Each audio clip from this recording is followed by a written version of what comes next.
La liberté, ce concept éthéré est pourtant viscéralement humain, et depuis des siècles le champ de bataille de philosophes et d'économistes. Au cœur de l'un des débats les plus persistants et peut-être les plus fondamentaux pour l'organisation de la société moderne, nous trouvons deux visions apparemment irréconciliables, celle d'Emmanuel Kant, le géant de l'idéalisme allemand, et celle de l'école autrichienne d'économie, bastion du libéralisme classique et de l'analyse de l'action humaine. Questionner Kant, spécialement sur un pilier comme la liberté, peut sembler une hérésie intellectuelle. Après tout, son architecture morale, basée sur l'autonomie de la volonté et l'impératif catégorique, a prétendu libérer l'individu des inclinations sensibles et des autorités externes, l'élevant à la dignité de législateur universel par la raison pure. Cependant, c'est précisément cette élévation, cette abstraction de la liberté de ses racines dans l'action concrète et l'interaction sociale, que l'école autrichienne identifie non pas comme un apogée, mais comme une déviation dangereuse. La réponse à l'apparente inadéquation de la liberté kantienne dans le monde réel, argumentent les Autrichiens, ne réside pas dans de plus amples raffinements de la raison pure pratique,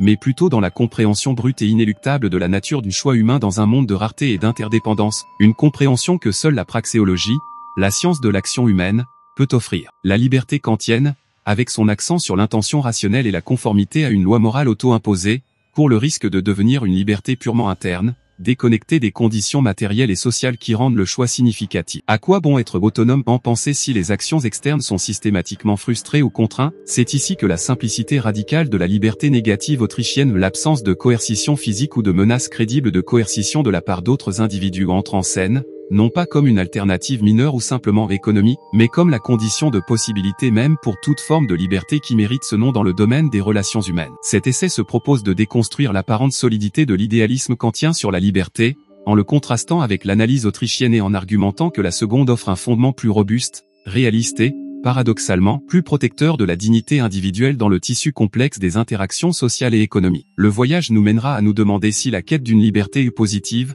aussi noble qu'elle puisse paraître dans sa formulation, ne finit pas, ironiquement, par justifier des formes de contrôle et d'intervention qui anéantissent la liberté dans son sens le plus fondamental, le droit d'agir conformément à ses propres fins, sans être agressé. Les racines historiques de ce débat remontent au siècle des Lumières lui-même, un creuset d'idées où la raison fut couronnée comme guide suprême, mais dont les interprétations divergèrent radicalement. Kant, héritier du rationalisme continental et profondément marqué par le scepticisme de Hume, chercha à fonder la moralité et la liberté sur des bases a priori, immunes aux contingences de l'expérience. Sa révolution copernicienne en philosophie plaça le sujet connaissant et moral au centre, déterminant les conditions de possibilité de la connaissance et de l'action juste. La liberté, pour Kant, n'est pas la simple capacité de choisir entre des alternatives, ce qu'il appellerait l'arbitrium, will cure, mais la capacité de la raison, ratio, will, de se donner à elle-même la loi morale, l'impératif catégorique. Être libre, c'est agir par devoir, par respect pour cette loi universalisable qui émane de la structure même de la rationalité,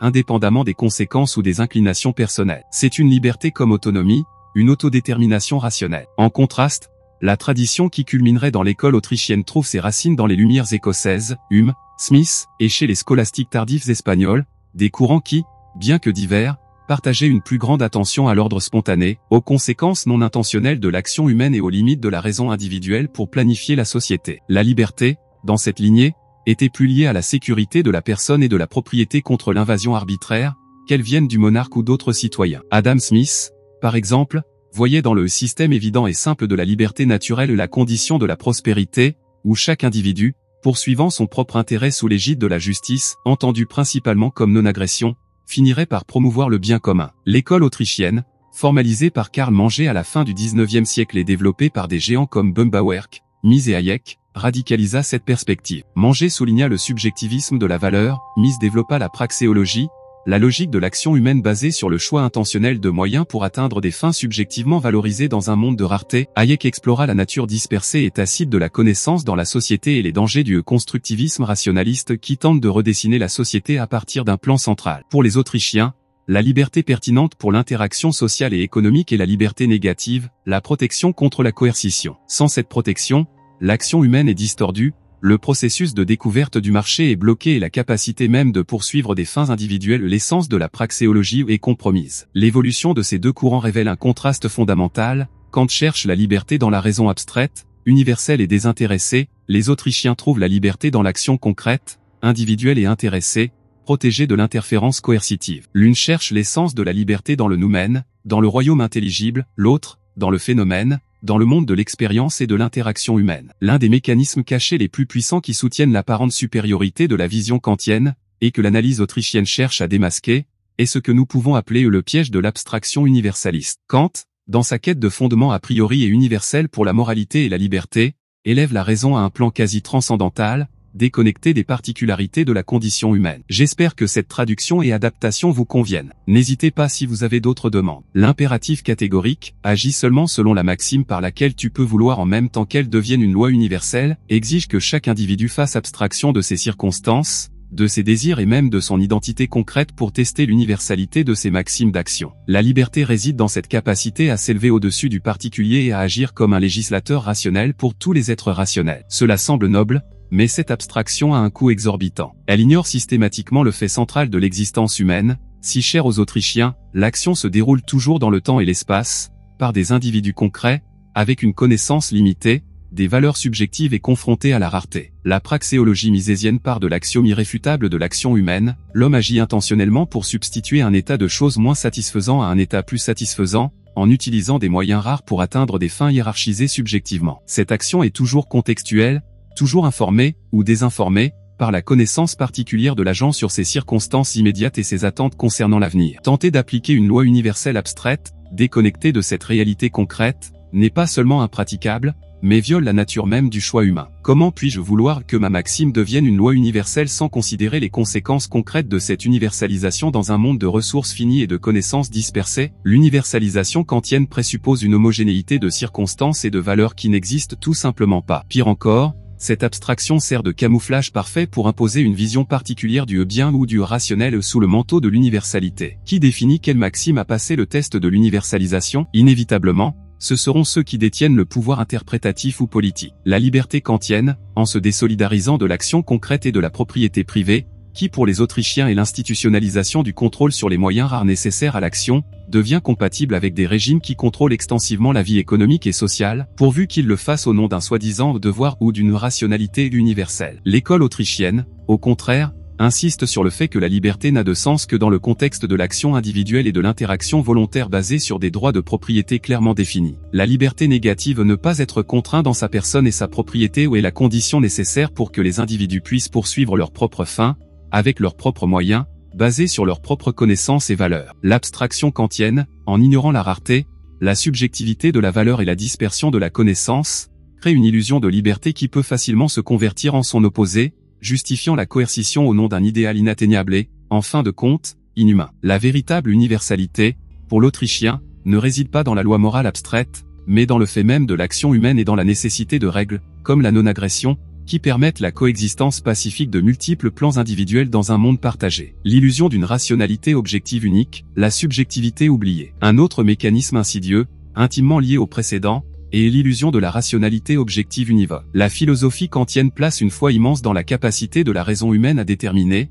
de manière univoque et universellement valide, les dictats de la moralité, la liberté et la soumission volontaire à ces dictats rationnels. On présuppose que la raison pure pratique peut arriver à des conclusions substantielles sur ce qui doit être fait, conclusion que tout être rationnel, utilisant dûment ses facultés, reconnaîtrait comme valide. Cette vision, cependant, sous-estime radicalement la complexité et la subjectivité inhérentes à la valorisation et au choix humain, un point central de l'analyse autrichienne. L'école autrichienne, spécialement à partir de Manger, souligne que la valeur n'est pas une propriété intrinsèque des biens ou des actions, mais plutôt une relation subjective entre l'esprit de l'individu et l'objet valorisé, dépendant de sa capacité perçue à satisfaire un besoin ou un désir. Ce qui est précieux pour un individu dans un contexte donné peut ne pas l'être pour un autre, ou même pour le même individu à un autre moment. La rationalité est elle-même dans l'action, pour mise, ne signifie pas adhérer à un standard externe de correction, mais simplement agir de manière intentionnelle, en utilisant des moyens que l'agent croit adéquats pour atteindre les fins qu'il désire. Une erreur de calcul ou une croyance fausse ne rendent pas l'action irrationnelle au sens praxéologique, elles la rendent seulement moins réussie du point de vue de l'agent lui-même. Tenter d'imposer un standard unique de rationalité et kantienne sur la myriade de fins et de moyens subjectivement choisis par les individus est, dans la perspective autrichienne, un acte d'arrogance épistémique et une recette pour le conflit. Qui peut s'arroger le droit de déterminer quelles fins sont rationnelles et lesquelles ne le sont pas? Qui peut dicter les moyens corrects lorsque la connaissance des chaînes causales est imparfaite et dispersée? L'illusion d'une rationalité objective et univoque masque la réalité inéluctable du pluralisme des valeurs et de la diversité des plans individuels. Lorsque cette illusion est incorporée à l'appareil étatique, comme cela arrive fréquemment dans les interprétations de la liberté positive qui s'inspirent de Kant ou de Hegel, son successeur. Elle justifie l'intervention coercitive pour corriger les choix des individus qui ne s'alignent pas sur le standard rationnel défini par l'autorité. La liberté négative autrichienne, en revanche, accepte le pluralisme radical des valeurs comme une donnée fondamentale. Elle n'exige pas que les choix des autres soient rationnels selon un critère externe, elle exige seulement qu'ils ne soient pas imposés par la force. L'ordre social émerge non pas d'un accord universel sur les fins ou sur la raison, mais de l'interaction pacifique et volontaire entre des individus qui poursuivent leurs propres fins, coordonnant leurs actions à travers des institutions comme le marché,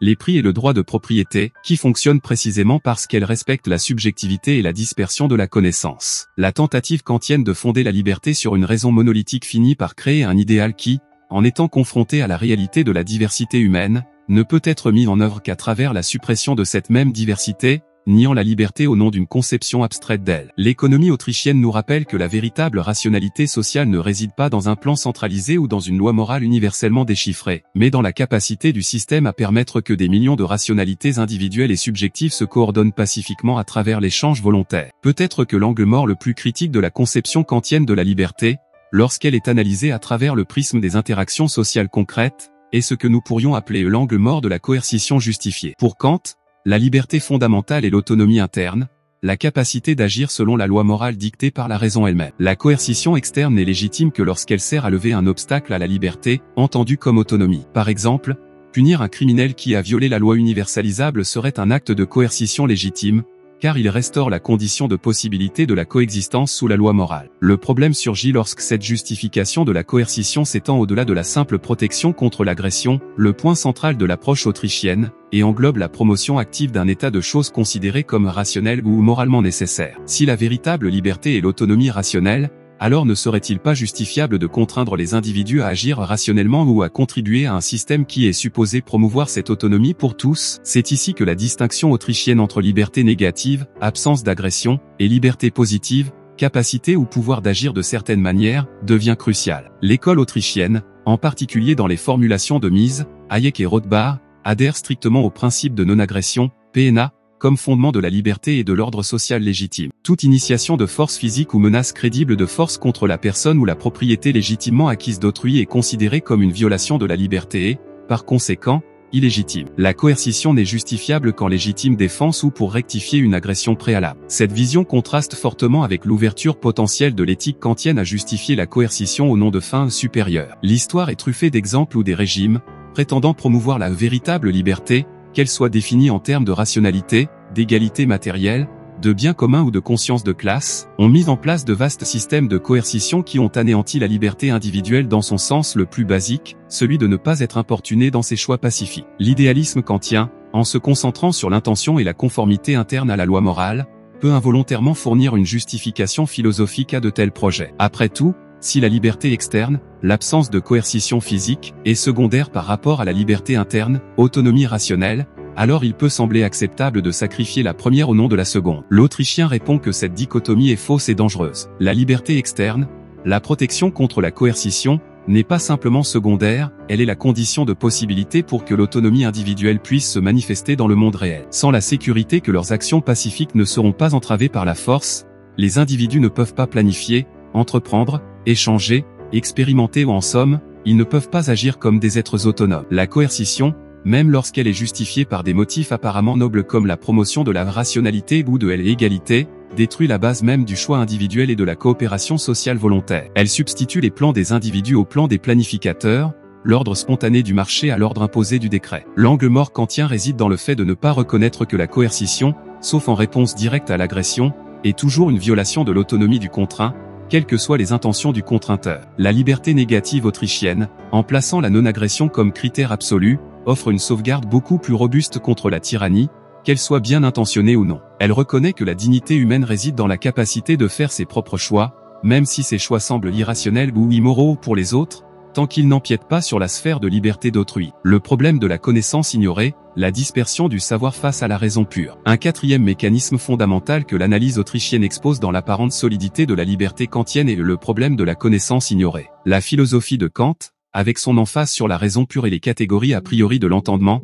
tend à présupposer que la connaissance pertinente pour l'action morale et l'organisation sociale peut être centralisée, articulée et traitée par un esprit rationnel individuel, ou par un législateur idéal. L'universalisation de la maxime, par exemple, semble impliquer qu'un agent peut connaître et évaluer les conséquences pertinentes de son action si elle était transformée en loi universelle. Cette vision entre en collision frontale avec l'une des contributions les plus importantes de l'école autrichienne, particulièrement de Hayek, la compréhension de la nature radicalement dispersée, tacite et contextuelle de la connaissance dans la société. Hayek a argumenté que la majeure partie de la connaissance qui permet le fonctionnement d'un ordre social complexe n'existe pas de manière concentrée dans un seul esprit ou un groupe d'esprits. Elle consiste en des bribes d'informations sur des circonstances particulières de temps et de lieu, des connaissances pratiques, des compétences non articulées, savoir-faire plutôt que savoir que, et des attentes subjectives concernant l'avenir. Cette connaissance est cruciale pour la coordination économique, savoir où une ressource est le plus urgemment nécessaire, quel processus productif est le plus efficace compte tenu des conditions locales, quelles sont les préférences changeantes des consommateurs. Le système de prix, dans un marché libre basé sur la propriété privée et la liberté négative, agit comme un mécanisme de communication extraordinairement efficace, transmettant des informations sur la rareté relative et les valorisations subjectives de millions d'agents, leur permettant de coordonner leurs plans de manière décentralisée et largement inconsciente. La tentative d'appliquer un principe moral universaliste comme celui de Kant, ou de planifier centralement l'économie, une conséquence logique de certaines interprétations de la liberté positive, ignore fatalement ce problème de la connaissance. Comment un législateur ou un philosophe moral, aussi rationnel soit-il, peut-il déterminer la maxime correcte ou la distribution juste sans accès à ce vaste océan de connaissances dispersées? Toute tentative en ce sens aboutira inévitablement à des décisions basées sur des informations grossièrement incomplètes et déformées, entraînant des conséquences non intentionnelles désastreuses. La fatale arrogance, the fatal conseil, dont parlait Hayek. La liberté kantienne, en se concentrant sur la structure logique de la raison et en ignorant les limitations épistémiques des agents réels, crée un modèle de délibération morale et politique déconnecté de la réalité informationnelle de la société. La liberté négative autrichienne, en revanche, est la condition institutionnelle qui permet au processus social de découverte et d'utilisation de la connaissance dispersée de fonctionner. En protégeant la sphère d'action individuelle et la propriété privée, elle permet aux individus d'utiliser leurs connaissances locales pour prendre des décisions et au système de prix d'émerger pour coordonner ces décisions. La liberté, dans cette perspective, n'est pas seulement une valeur morale en soi, mais aussi une exigence fonctionnelle pour la prospérité et la complexité sociale. La critique autrichienne à l'égard de Kant, sur ce point, n'est pas seulement que sa conception de la liberté est abstraite, mais qu'elle est épistémiquement naïve. Elle présuppose un accès à la connaissance qu'aucun agent réel ne possède, et ce faisant, elle ouvre la voie à des interventions qui détruisent les mécanismes sociaux, comme le marché libre, qui traite efficacement de la dispersion de la connaissance. L'humilité épistémique, si centrale pour Hayek, est absente de l'architecture kantienne, et cette absence a des implications profondes pour la viabilité et la désirabilité de sa conception de la liberté dans le monde réel. L'idéal statique face à la réalité dynamique, la liberté dans le temps et l'innovation. En approfondissant la critique, nous trouvons le contraste entre l'idéal statique versus la réalité dynamique. La quête kantienne de lois morales universelles et intemporelles, dérivée de la structure immuable de la raison pure, tend à générer une vision quelque peu statique de la moralité et de la liberté elle-même. L'accent est mis sur la découverte et l'application de principes éternels, sur la conformité de l'action à un modèle prédéfini de rationalité. Bien que Kant ait reconnu le progrès historique vers une constitution civile parfaite, son éthique fondamentale opère à un niveau d'abstraction qui semble planer au-dessus des changements et des incertitudes du processus historique et économique. L'école autrichienne, en revanche, offre une vision profondément dynamique de la société et de l'économie, propulsée par l'action humaine et la figure de l'entrepreneur. Mise à souligner que l'action humaine se déroule toujours dans le temps, en faisant face à l'incertitude concernant l'avenir. Le marché n'est pas un état d'équilibre, mais un processus continu de découverte, d'adaptation et de changement, coordonné, imparfaitement, par les prix et alimenté par l'activité entrepreneuriale. L'entrepreneur, dans la vision autrichienne, en particulier chez Kirchner, qui a développé les idées de mise, est celui qui est attentif aux opportunités de profit encore non perçues, achetant à bas prix et vendant cher, ou recombinant les facteurs de production de manière innovante pour satisfaire les besoins des consommateurs de manière plus efficace. Cette activité entrepreneuriale est la force motrice du développement économique et de l'adaptation aux changements de conditions, technologies, préférences, disponibilité des ressources. La liberté pertinente pour ce processus dynamique est, encore une fois, la liberté négative, la liberté d'expérimenter, d'innover, d'entrer et de sortir des marchés, de posséder et d'échanger des biens, sans entrave coercitive. Une conception de la liberté axée principalement sur la conformité à une loi morale statique, comme celle de Kant, semble mal équipée pour rendre compte de cette réalité dynamique. Comment l'universalisation des maximes gère-t-elle l'innovation radicale, qui par définition défie les normes existantes? Comment l'autonomie purement rationnelle s'accommode-t-elle du risque, de la spéculation et de la recherche de profit qui caractérise l'action entrepreneuriale dans un monde incertain? L'éthique kantienne, avec sa rigueur formelle, pourrait même être perçu comme hostile à l'esprit d'entreprise, qui implique souvent de défier les conventions, de prendre des risques calculés et d'opérer dans des zones grises où les lois universelles sont difficiles à appliquer. De plus, l'idée même d'une loi morale est découverte a priori entre en conflit avec la vision autrichienne de la moralité et des institutions comme produit, en grande partie, d'un processus évolutif et d'ordre spontané, une idée développée par Hayek dans droit, législation et liberté. De nombreuses règles morales et légales qui facilitent la coopération sociale n'ont pas été conçues par une raison centrale, mais ont émergé progressivement de l'interaction d'individus poursuivant leurs propres fins, les règles les plus efficaces pour promouvoir la survie et la prospérité du groupe étant sélectionnées. La liberté négative, en permettant cette expérimentation sociale et la compétition entre différents ensembles de règles, par exemple, à travers la liberté d'association et de contrat, est essentielle à ce processus évolutif. La tentative d'imposer un code moral unique et statique, dérivé a priori, peut paralyser cette évolution et empêcher l'adaptation à de nouvelles circonstances. Le contraste, par conséquent, est entre une vision de la liberté ancrée dans un idéal intemporel et potentiellement rigide,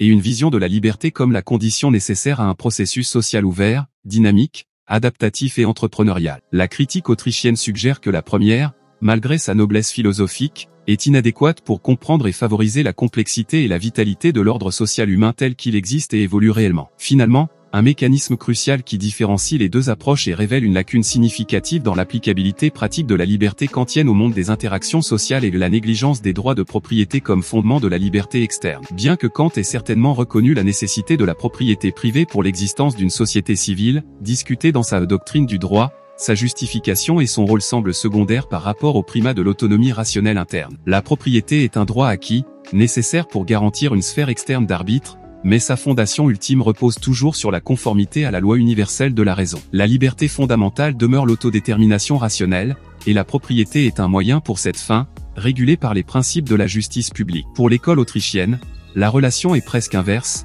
les droits de propriété privée clairement définis et protégés sur des biens rares, y compris le corps lui-même ou l'autonomie corporelle, sont le fondement et la manifestation concrète de la liberté individuelle dans le monde social. La liberté négative, l'absence de coercition, est définie précisément en termes de non-violation de ses droits de propriété. Agresser quelqu'un, c'est violer son droit de propriété sur son corps, voler, c'est violer son droit de propriété sur des biens externes. Toute l'analyse économique autrichienne, l'échange volontaire, formation des prix, calcul économique, processus de marché présuppose l'existence et le respect de ces droits. Sans propriété privée des moyens de production, mise à démontrer que le calcul économique rationnel est impossible, menant au chaos du socialisme. Sans la capacité de contrôler et de disposer de biens rares, l'action humaine elle-même devient impossible. La liberté, dans la perspective autrichienne, n'est pas une abstraction mentale, mais la condition sociale qui permet aux individus d'utiliser leur propriété, leur corps, leur esprit, leurs biens, pour poursuivre leurs fins subjectives à travers l'action et l'échange volontaire. La négligence relative de Kant a ancré fermement la liberté dans les droits de propriété concrets à des conséquences profondes. Elle permet d'imaginer une liberté qui coexiste avec des restrictions significatives à la propriété et à l'échange, pourvu que ces restrictions soient justifiées au nom de la raison ou de la loi universelle. Cela ouvre la porte à des politiques interventionnistes et redistributives qui, du point de vue autrichien, sont des violations directes de la liberté individuelle, car elles impliquent la coercition et l'expropriation de la propriété légitimement acquise. En plaçant l'autonomie rationnelle au-dessus des droits de propriété, Kant crée une hiérarchie qui peut être utilisée pour justifier la violation de ces derniers au nom de la première. L'Autrichien argumente que cette hiérarchie est inversée, l'autonomie ne peut s'épanouir que sur la base de droits de propriété sûrs. C'est la capacité de contrôler des ressources rares, de prendre des décisions concernant leur utilisation et de récolter les fruits, ou d'assumer les coûts, de ces décisions, qui donne de la substance à la liberté. Sans cette base matérielle et institutionnelle, l'autonomie rationnelle court le risque d'être une chimère impuissante ou, pire, une justification de la tyrannie de ceux qui prétendent définir et imposer ce qui est rationnel pour tous, en disposant de la propriété d'autrui pour réaliser leurs plans. L'emphase autrichienne sur la propriété privée n'est pas un matérialisme vulgaire, mais la reconnaissance que, dans un monde de rareté, la liberté humaine ne peut se concrétiser qu'à travers le contrôle des moyens nécessaires à l'action. Kant, en reléguant la propriété à un statut secondaire et dérivé, ne parvient pas à fournir une défense robuste contre les formes les plus courantes et insidieuses de violation de la liberté dans le monde moderne, celles qui se produisent par l'interférence coercitive dans les droits de propriété et la liberté économique. Synthèse critique, la liberté autrichienne comme alternative robuste. La synthèse de ces critiques révèle un schéma cohérent, la conception kantienne de la liberté, bien que philosophiquement sophistiquée et moralement élevée dans son intention, souffre d'une déconnexion fondamentale avec les réalités de l'action humaine dans un monde social caractérisé par la rareté, la subjectivité des valeurs, la connaissance dispersée, le dynamisme et la nécessité inéluctable de droits de propriété. Son abstraction universaliste ignore le contexte concret du choix, sa foi dans la raison univoque masque le pluralisme des valeurs, son focus sur l'autonomie interne crée un angle mort pour la coercition justifiée au nom d'idéaux, sa négligence du problème de la connaissance la rend épistémiquement naïve. Sa nature statique est inadéquate pour la réalité dynamique du marché et de l'évolution sociale, et sa relégation des droits de propriété affaiblit la défense de la liberté externe contre l'intervention coercitive. L'école autrichienne,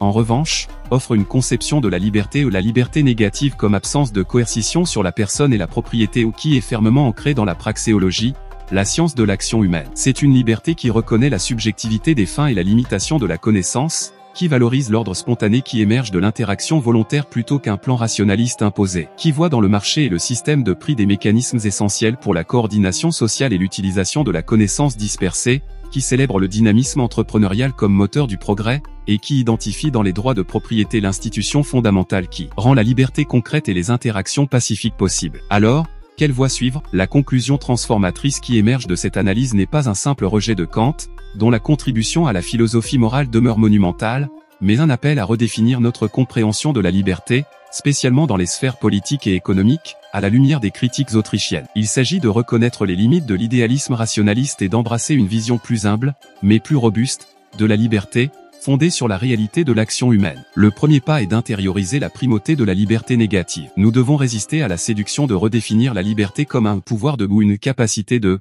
car ces redéfinitions ouvrent invariablement la porte à la justification de la coercition au nom de la promotion de ces pouvoirs. La liberté fondamentale, la seule qui puisse être garantie universellement sans contradiction, est la liberté de la coercition, de l'agression, de l'interférence dans la sphère légitime d'action individuelle délimitée par les droits de propriété. Cela implique une réévaluation critique de toutes les politiques et institutions qui reposent sur l'initiation de la force, même si elles sont bien intentionnées. En second lieu, il est impératif de cultiver l'humilité épistémique hayekienne. Nous devons abandonner la fatale arrogance de croire que nous pouvons planifier centralement la société ou dicter les choix rationnels pour les autres. La complexité sociale et la dispersion de la connaissance exigent que nous laissions de l'espace à l'ordre spontané, à l'expérimentation décentralisée et à la coordination par des mécanismes comme le marché libre et le système de prix. Cela signifie défendre la liberté économique non seulement comme efficace, mais comme un impératif épistémique et moral. Troisièmement, la centralité des droits de propriété privée, y compris l'autonomie corporelle, doit être réaffirmée. Ils ne sont pas de simples artifices légaux ou des concessions pragmatiques, mais l'infrastructure même de la liberté et de la coopération pacifique. La défense de la liberté est indissociable de la défense intransigeante de la propriété contre l'agression et l'expropriation, qu'elle soit privée ou étatique. Finalement, l'analyse autrichienne nous invite à envisager la liberté non pas comme un état final à atteindre par la raison pure, mais comme un processus continu d'interaction, de découverte et d'adaptation. La société libre n'est pas une utopie statique, mais un écosystème dynamique où les individus poursuivent leurs divers objectifs par la coopération volontaire, sous l'égide de règles justes, le principe de non-agression. La réponse autrichienne à Kant n'est donc pas une négation de l'importance de la raison ou de la moralité, mais un repositionnement de celle-ci. La raison est cruciale, mais comme outil pour l'action individuelle dans des contextes spécifiques, et non comme source de lois universelles abstraites à imposer. La moralité est fondamentale, mais elle doit se baser sur le respect de l'autonomie d'autrui manifestée dans la non-agression, plutôt que de tenter d'imposer une vision particulière du bien. En déplaçant l'accent de l'intention rationnelle interne vers l'absence de coercition externe, et en fondant la liberté sur la réalité de l'action humaine et les droits de propriété, l'école autrichienne offre non seulement une critique, mais une alternative plus cohérente, plus réaliste et, en fin de compte, plus protectrice de la dignité et de la prospérité humaine que le sublime, mais dangereusement abstrait, idéal kantien. La véritable liberté s'épanouit non pas dans les hauteurs raréfiées de la raison pure, mais dans le sol fertile de l'interaction pacifique et volontaire entre des individus concrets.